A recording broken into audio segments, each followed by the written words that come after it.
Hello everyone, welcome back to my channel. And आज हम लोग जा रहे हैं गोवा।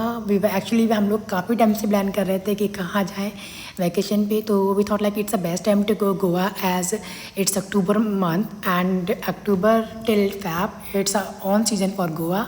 तो अगर आप लोग भी गोवा प्लान कर रहे हैं तो इट्स द बेस्ट टाइम, क्योंकि वहाँ का वेदर अच्छा होता है और वहाँ पे यूजुअली रेन नहीं होता है। हम डायरेक्ट फ्लाइट से डबलिन एयरपोर्ट पे लैंड हुए और इसके बाद हम लोग एक्चुअली हमारे पास ज़्यादा ऑप्शन नहीं था उस टाइम पे, क्योंकि हमारा जो फ़्लाइट था वो हम लोग 11 बजे ही गोवा पहुँचे थे रात में। तो हम लोगों ने नियर बाई प्रॉपर्टी बुक कर रखा था and it is our first day in Goa and this is Airgo by Terence hotel. It's very near to Debarani Airport, and we booked all these bookings by MMT and Flipkart. And this was our first stay in Goa. And seriously, this resort was very well organized and very beautiful. और हमारा जो breakfast था वो हमारा booking के साथ ही था, तो हम लोगों ने अच्छा सा ब्रेकफास्ट किया। काफ़ी लाइव काउंटर था, आप उसको जो उसको बोलोगे वो आपको मेन्यू में देख के आपको बना के दे देगा। और हम लोगों ने यहाँ पे मस्त दो डोसे खाए, masala dosa, chicken steam chicken था वो हमने खाया और काफ़ी सारी चीज़ जूस वूस पी के हम लोग बस निकल गए साउथ गोवा के लिए। अब next it was our second day, तो हम लोग आए सीधे डायरेक्ट पैलोलियम बीच पे, क्योंकि हम लोगों ने जो रिज़ॉर्ट बुक किया था ये बीच रिज़ॉर्ट है, कोकोस बीच रिज़ॉर्ट। तो ये बाई मतलब बीच पर ही है ये, तो आपको you don't need to go anywhere because you are already on beach. तो काफ़ी अच्छा एक्सपीरियंस है। It was first time in my life like I was staying at the beach and I having lunch there, having dinner there, and I was enjoying so much there. This resort was also very good and very beautiful, and it cost us around 3500 per day. And my previous hotel, that Targo by Arens, my first hotel, that cost us around 3300 per day. तो दोनों ही hotel मेरे बहुत अच्छे थे। अब धीरे धीरे चलते हैं साउथ गोवा को एक्सप्लोर करते हैं। तो एक्चुअली में हम लोगों का प्लान जो था वो था कि साउथ गोवा में वन डे के लिए हम लोग को स्टे करना था।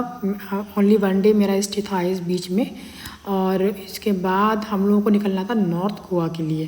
तो one day at south and 3 day for north Goa and one day at Dabolim airport. तो इट वॉज लाइक टोटल 5 days वी स्टेड देयर। तो ये था पैलोलियम बीच, जहाँ पे हमने बहुत इन्जॉय किया। काफ़ी अच्छा काफ़ी प्रीमियम सा वाइब्स यहाँ पे था। और ये मुझे लास्ट में मैंने जब सारा गोवा घूमने के बाद मुझे रियलाइज हुआ कि बीच पे आए थे करीब 2 बज गए थे। तो हम लोगों ने चेक इन करके करीब 2 से 3 घंटा तो हम पानी में ही कूदते रहे, क्योंकि काफ़ी लंबे टाइम के बाद इतना अच्छा सा हमने वहाँ पे एनवायरनमेंट देखा था। और ये बीच भी काफ़ी ज़्यादा ब्यूटीफुल है, इसमें आपको 40% आपको आराम से फॉरेनर्स मिलेंगे, लगेगा कि आप कहीं इंडिया से बाहर हो। मतलब काफ़ी अच्छा सा था इस सब कुछ यहाँ पे। तो कंपेरेटिव एकदम मस्त आराम से 2-3 घंटे नहाए हम तीनों लोग। इसके बाद काफ़ी सारी फ़ोटो वीडियोज़ ली। इसके बाद गए थोड़ा सा फ्रेश अप हुए और कपड़े चेंज किए हम लोगों ने। फिर हम लोगों को लग गई थी बहुत तेज़ भूख, और हमारा जो रेस्टोरेंट था वो भी बीच पर ही था। इनफैक्ट ये जो रिज़ॉर्ट था उन्हीं लोगों का रेस्टोरेंट था। तो हम लोगों ने यहाँ पे ऑर्डर किया, हम लोगों चिकन बिरयानी, दाल तड़का, और हमने तंदूरी रोटी ऑर्डर किया। काफ़ी भूख लगी थी, सोचा था कि क्या खा जाए बस। इसके बाद हम लोगों का आ गया खाना और हम तीनों ने लंच किया। और इसकी लंच करने के बाद करीब हम लोग 5 बजे हम लोगों को जाना था बटरफ्लाई बीच के लिए। तो वो हम लोगों ने पहले बुकिंग कर लिया था उसका भी। तो हम लोग का ये जो स्पीड बोट टूर था इसका करीब 1000 रुपीज़ पर पर्सन लगा था। तो दोनों लोगों का लगा था 2000 रुपये। उस टाइम पे जब हमने भैया से बात की तो हम लोगों को लग रहा था कि कहीं हम लोगों ने ज़्यादा तो नहीं दे दिया।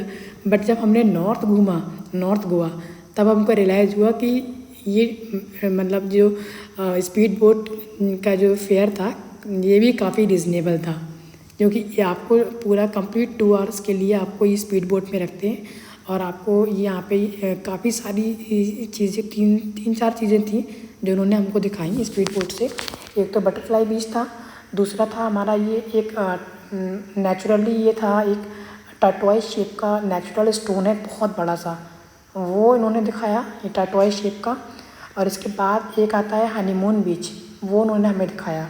और जो बटरफ्लाई बीच था वहाँ पे हम लोगों ने आराम से वहाँ पे हम लोगों को उतारा अच्छे से। इसके बाद हमने कंप्लीट हाफ एन आवर वहाँ पे स्पेंड किया। काफ़ी सीनिक व्यू था और काफ़ी मतलब जो पैलोलम बीच है उसका सनसेट जो है फेमस है। तो अगर हम लोगों ने स्पीड बोट पे ही काफ़ी अच्छा सनसेट लिया, काफ़ी अच्छे फ़ोटोज़ ले लिए। तो क्योंकि साउथ गोवा में अगर आपको सनसेट देखना है तो that Palolem beach is best option. तो ये था टर्टवाइज शेप का काफ़ी बड़ा सा स्टोन है, ये नेचुरली बिल्टअप है। और इसके बाद हम लोगों को उन्होंने दिखाया हनीमून बीच, छोटा सा बीच है एकदम। तो वहाँ पे कुछ लोग थे बट वहाँ पे उन्होंने नहीं, हम लोग नहीं उतरे थे, तो हम लोग सीधे गए थे बटरफ्लाई बीच। तो ये आ गया बटरफ्लाई बीच और हम लोग यहाँ पे हाफ एन आवर के लिए रुके थे। तो सब लोग यहाँ पे बोट से उतरे, फिर हाफ एन आवर में सब ने थोड़ा घूमा फिरा, फ़ोटोज़ लिए, रिलैक्स किया थोड़ा सा। इसके बाद हम लोग जा रहे हैं पैलोलम बीच। और अगर आपको बटरफ्लाई बीच जाना है तो ये एक यही ऑप्शन है, मतलब आप बाया बोट ही जा सकते हो, वहाँ पे बाय रोड कोई रास्ता नहीं है। साउथ गोवा में बहुत सारे बीचेस हैं इसके अलावा, एक अगोंडा बीच है, वो भी काफ़ी फेमस है। बट एक्चुअल में हम लोगों को रात हो गया था, हम लोग 6:30-7 हम लोगों को हो गया था। इसके बाद टाइम ही नहीं बचा कि हम लोग स्कूटी लें और कहीं एक्सप्लोर करें। और बेबी भी था तो उसको टाइमली सोना भी होता है। अदरवाइज़ हम नेक्स्ट टाइम जब भी गोवा जाएंगे तो हम डायरेक्ट साउथ गोवा जाएंगे, पूरा साउथ गोवा एक्सप्लोर करेंगे। तो इसके अलावा मतलब पैलोलम बीच के अलावा साउथ गोवा में है अगोंडा बीच है, और आपका जो काबो डी रामा फोर्ट है, काबो डी रामा बीच है, और आपका ये कोला बीच भी है। बट कोला बीच जो है थोड़ा सा ऑफ रोड है, तो जब बेबीज़ वाले पेरेंट्स जो हैं वो नहीं जा सकते वहाँ पे, लेकिन हाँ जो कपल्स हैं वो स्कूटी से चले जाते हैं। फिर हम 8 लोग आए वापस अपने रिसोर्ट आए, और वहाँ पे हम लोगों ने चेंज किया, थोड़ा सा रिलैक्स किया, बेबी को सुलाया। करीब 8-9 बजे हम लोगों ने ये डिनर किया। और इसके बाद सुबह मैंने देखा, जब मैं उठी तो वहाँ पे फिर से भी बीच वाली वाइब्स थी, सब लोग वॉक कर रहे थे, और मोस्टली तो यहाँ पे फॉरेनर्स ही थे। सबसे ज़्यादा फॉरेनर्स मुझे दिखे तो इसी बीच पे दिखे। नॉर्थ गोवा में मैं इतनी जगह बीचेस पे मैं गई, बट मुझे बहुत कम फॉरेनर्स मिलते थे, बट इस बीच पे बहुत ज़्यादा फॉरेनर्स थे। और बाकी साउथ के और बीच तो मैं नहीं जा पाई, मतलब मैंने 2 ही बीच एक्सप्लोर किया, बटरफ्लाई बीच और पैलोलम बीच। और इसके बाद हम लोगों को ने किया साउथ गोवा को टाटा बाय बाय। और इसके बाद हमने चेकआउट किया और हम लोग निकल गए नॉर्थ गोवा के लिए। और हाँ, वन वेरी इंपॉर्टेंट इन्फॉर्मेशन, आप गोवा में जो कैब बुकिंग करते हो वो गोवा माइल्स से करना, क्योंकि बाकी अगर आप किसी प्राइवेट वेंडर से या प्राइवेट टैक्सी वाले से करोगे तो वो काफ़ी कॉस्टली रहता है।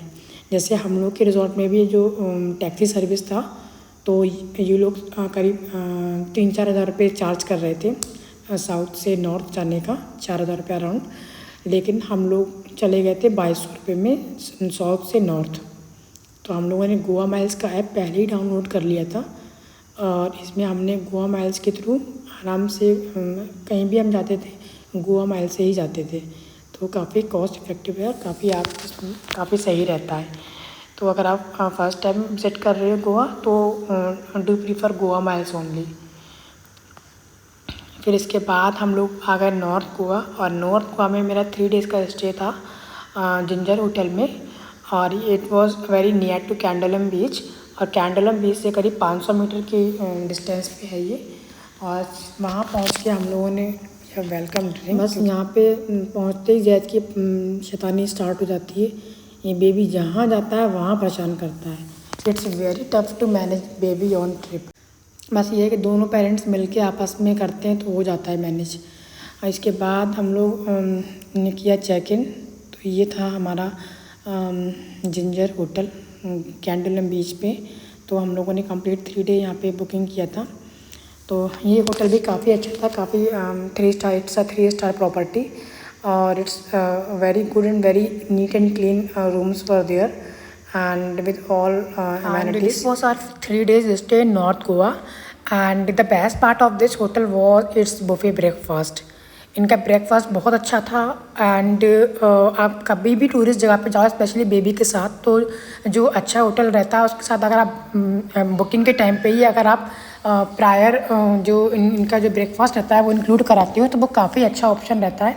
और हम लोगों ने कंप्लीट 5 डेज़ जो भी हमने होटल बुक करे थे सारे इंक्लूडिंग ब्रेकफास्ट किए थे, क्योंकि जो बुफे ब्रेकफास्ट होता है उसमें आपको 25 to 30 वैरायटीज़ आपको मिलती हैं अच्छे होटल में, और आप आराम से ब्रेकफास्ट करके एंड फ्रेश होके आप कहीं भी घूमने जा सकते हो। और आपको एक बार अच्छे से ब्रेकफास्ट करने के बाद आपको 3 से 4 बजे तक कोई भूख नहीं लगेगी। और अगर आप यही ब्रेकफास्ट अगर आप बाहर करोगे और या फिर आप उसी होटल में बाद में बुक कराओगे तो वो थोड़ा सा एक्स्ट्रा चार्ज करते हैं, और अगर आप बाहर करोगे तो वो बहुत ज़्यादा हेक्टिक हो जाता है, स्पेशली बेबी के साथ। तो हम ब्रेकफास्ट करके निकल जाते थे। और हम लोग ये था मेरा गोवा का first beach, it was Candolim beach, और ये मेरी होटल से अराउंड 600 मीटर्स पे था, तो काफ़ी कन्वीनियंट लोकेशन था। इनफैक्ट नॉर्थ गोवा का सबसे अच्छा पार्ट ये है कि वहाँ पे जितने भी बीचेस हैं या जो भी लोकेशंस हैं विज़िट करने के, वो काफ़ी नियर बाई में रहते हैं, लाइक अराउंड 5 किलोमीटर 7 किलोमीटर, बस दैट्स इट। बस एक चीज़ है जो नॉर्थ गोवा में सो फार है, दैट इज़ आरंबोल बीच। तो वो हम लोगों ने स्किप कर दिया था, क्योंकि आरंबोल बीच जो है that is the north east beach of the Goa, और उस एक बीच के लिए 25 से 30 किलोमीटर जाना, that was I didn't find it worth it at all, so I skip that. और उसके अलावा जितने भी नॉर्थ गोवा में बीचेस हैं सारे हमने एक्सप्लोर किए, सारे लोकेशंस हमने एक्सप्लोर किए। And this was our 3rd day of Goa trip, and this is Chapora fort. तो ये फोर्ट जो है काफ़ी ज़्यादा फेमस है, यहाँ पे दिल चाहता कि शूटिंग हुई है। एंड ये जो फोर्ट है, बट एक्चुअल में इस फोर्ट में कुछ भी बचा नहीं है। ये जो गेट है जो आप लोग देख रहे हो वीडियो में, बस यही एक गेट है, दैट्स इट। और बाकी सब एकदम खाली है यहाँ पे, क्योंकि काफ़ी ज़्यादा पुराना है, तो इसमें खाली स्टोन, बड़े बड़े स्टोन्स ही बचे हैं, बाकी कुछ ज़्यादा कुछ बचा नहीं है। बट ये है कि इसमें हम लोग जब इसके एंट्री जो है वो काफ़ी अराउंड आधा किलोमीटर आपको ऊपर चढ़ के जाना होता है, तब जाके ये आपको देखने को मिलेगा। तो ठीक है, हम लोग यहाँ पे आए थे और काफ़ी फेमस भी है, तो सोचा था चलो गोवा आए हैं पहली बार, तो इसमें एक बार ये भी देख लेते हैं। तो ये था हमारा 3rd डे गोवा में। तो फर्स्ट हाफ में हमने कवर किया चपोरा फोर्ट, एंड फिर सेकंड हाफ में हम लोगों ने डिसाइड किया कि हम जाएंगे बीच पे और वहीं पे जाके लंच करेंगे। तो हमारा जो सेकंड बीच था गोवा में, that was our north Goa Anjuna beach. तो ये जो बीच है ये मुझे सबसे बेस्ट बीच लगा, नॉर्थ गोवा का अंजुना बीच। ये सबसे प्रीमियम और सबसे बढ़िया बीच मुझे लगा। कि सबसे पहले हम लोगों ने किया अपना लंच ऑर्डर, इसके बाद हम लोग चले गए थे नहाने के लिए। अराउंड 1 आवर हम लोग पानी में एंजॉय किया। और गोवा में सारे बीचेस पे ये जो बैठने का जो सेटिंग अरेंजमेंट रहता है ये होता है, और सब पे सारे हर जगह बेंचेस रहती हैं, तो बट ये सारा चार्जेबल रहता है। और जो बेंच रहती हैं इसका रहता है 200 और 400 वो लोग चार्ज करते हैं कपल का, वो डिपेंड करता है आपकी बार्गेन पे। और अदरवाइज़ अगर आप पीछे रेस्टोरेंट रहते हैं, अगर आपको कुछ खाना है तो अराउंड 1000 आपका बिल होगा, तो वो फ्री ऑफ कॉस्ट। इसके बाद करीब शाम को 6 बजे हम लोग आ गए थे अपने रूम पे। और इसके बाद now let's come to the last day in Goa. और इसके लिए सबसे पहले हम लोग उठ के हम लोगों ने ब्रेकफास्ट किया जो हमारा इंक्लूड था। इसके बाद हम लोग चले गए अगोड़ा फोर्ट, और यहाँ पे अच्छे से हम लोगों ने एक्सप्लोर किया, सारा कुछ देखा। इसके बाद फ़ोटोज़ वीडियोज़ ली, और इसके बाद नेक्स्ट हम लोगों ने लगाया गूगल मैप और बैठे अपने स्कूटी पे और चले गए म्यूज़ियम ऑफ गोवा, जिसे बोलते हैं मॉग, म्यूज़ियम ऑफ गोवा। और ये काफ़ी दूर था, इतना लाइक जो हम लोग अगोड़ा फोर्ट से जो म्यूज़ियम ऑफ गोवा गए थे, ये अराउंड 13 से 14 किलोमीटर हम लोगों को पड़ा था। तो हम लोग, बट ठीक है, मैप था काफ़ी, जो गोवा के जो रोड्स हैं वो काफ़ी अच्छे हैं, और मतलब काफ़ी ऑन रोड था, तो हम लोग पहुँच गए म्यूज़ियम ऑफ गोवा। बट हाँ, इसका बारे में मैं यही बोलूँगी कि मुझे ये कुछ खास वर्थ इट नहीं लगा। एंड ये मुझे म्यूज़ियम कम और पेंटिंग शॉप ज़्यादा लगा, क्योंकि यहाँ पे जितने भी चीज़ें थी, पेंटिंग्स वगैरह थी, थोड़े कुछ हैंड क्राफ्टेड कुछ स्टफ़ था, तो वो सारा का मतलब आई मीन कुछ उसका कुछ हिस्ट्री कुछ नहीं था। मुझे लगा था कि कुछ पुराना जो पहला जो पुर्तगाली कल्चर था गोवा में, वो सब थोड़ा सा हिस्ट्री उनका बताया होगा, या फिर उस टाइम की कुछ चीज़ें उन्होंने उसको थोड़ा सा ऑर्गेनाइज़ करके रखा होगा, जो पुरानी चीज़ें होंगी उस टाइम की। वैसा यहाँ पे कुछ नहीं है, ये सारा पेंटिंग हैं, सारी हैंड क्राफ्टेड पेंटिंग्स थी, और इन सबके नीचे लिखा रखा था कि अगर आपको ये परचेज़ करना है तो कर सकते हो। तो मुझे कुछ खास नहीं लगा। और हाँ, 300 पर पर्सन यहाँ पे एडल्ट का टिकट है, तो 600 रुपये लगे थे हमारा यहाँ पे टिकट। बस इसके बाद फिर से हम लोगों ने लगाया गूगल मैप। बैटरी थी कम, बस हम लोगों ने फ़ोटो वीडियोस भी कम लिए क्योंकि चार्ज काफ़ी ख़त्म हो गया था, क्योंकि हम सुबह के ही निकले हुए थे और शाम होने को आ गई थी। तो ये था पैरा रोड, और ये काफ़ी फेमस है जब से डियर ज़िंदगी की मूवी की शूटिंग हुई है। और आप जब वो सॉन्ग देखोगे तो उसमें एक शॉट यहाँ से लिया गया है, तो तब से ये फेमस है। और इसके दोनों साइड पार्किंग का अरेंजमेंट है, आप अपनी स्कूटी पार्क कर सकते हो। बट हम लोगों को पता ही नहीं था, और हम लोगों ने साइड में स्कूटी लगाई और फ़ोटो वीडियोज़ ले लिए। इसके बाद वो भैया आते हैं, बोलते हैं कि ये नो पार्किंग जोन है। तब तक लेकिन हम लोगों ने फ़ोटोज़ ले लिए थे। बस फिर हम लोग चले गए अपने फ़ोटोज़ वीडियोज़ लेके पैरा रोड से सीधा हम लोग चले गए बीच की साइड। हम लोगों ने सोचा था कि चलो वहीं पे जाएंगे, सीधा वहीं पे लंच करेंगे। लंच क्या था एक्चुअल में, वो थोड़ा सा पता नहीं वो लंच था या डिनर था, क्योंकि 5 से 6 तो बज ही गए थे हम लोगों को। बीच पे पहुँचते पहुँचते हम लोग यहाँ से गए थे सीधा Baga beach, and this was the last beach of our Goa trip. और यहाँ पे काफ़ी अफोर्डेबल रेट्स में आपको राइड्स मिल जाएंगी, क्योंकि आप नॉर्थ गोवा में अगर और बीचेस से कंपेयर करोगे तो यहाँ पे थोड़े से रेट्स अफोर्डेबल रहते हैं राइड्स अगर आपको लेनी है तो बट हम लोगों ने राइड्स नहीं लिया था, बट हम लोगों ने यहाँ पे रिलैक्स किया काफ़ी देर। और अराउंड 7 बज गए थे हम लोगों को यहाँ पे, और हम लोगों ने लंच किया। इसके बाद थोड़ा सा आराम किया यहाँ पे 2 घंटे हमने, एंड इसके बाद हम लोग सीधे चले गए थे अपने होटल, और वहाँ पे थोड़ा सा बेबी सो गया था, वहाँ पे आराम किया। इसके बाद हम लोग आए थे सीधा डिनर करने के लिए आए थे, और डिनर किया। और नेक्स्ट डे था हमारा फ़्लाइट डेवोलिन एयरपोर्ट के लिए। तो हम लोगों ने जो कैब, हाँ हमने गोवा में जो कैब हमने जो यूज़ किया था that was from Goa miles. और आप कभी भी गोवा जाते हो तो गोवा माइल से ही प्रीफर करना। आप उसका ऐप डाउनलोड कर लो, और बहुत आसान ईज़िली वो आपका जो कैब होता है वो बुक हो जाता है। आपको वॉलेट में पहले से ही पैसे डालने पड़ते हैं। अगर आपका कैब बुक होता है तो वो डिडक्ट हो जाएगा, नहीं बुक होता है तो वो रिटर्न हो जाएगा। तो वो हमारा काफ़ी अच्छा एक्सपीरियंस रहा गोवा माइल्स का।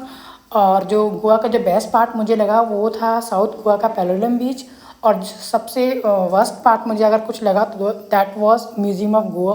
वो मुझे कुछ खास नहीं लगा, that was not worth it at all. Now finally let's talk about the total cost of the trip. So it was around 82 to 85,000 for couple, and it totally depends. Like अगर आप after fab जाओगे तो हो सकता है ये trip आपका 50,000 में हो जाए या 40,000 में हो जाए। और अगर आप हो सकता है अगर आप ये ही सेम ट्रिप अगर आप जैन में करते हो, दिसंबर में कर सकते हो, तो हो सकता है 90 to 1 लाख चला जाए। जो होटल्स बुक किए थे वो सारे 3 to 4 स्टार होटल थे। तो अगर आपका कॉस्ट कम करना है तो आप नॉर्मल होटल में भी स्टे कर सकते हो, वहाँ काफ़ी सारे ऑप्शंस रहते हैं। This was all, thank you.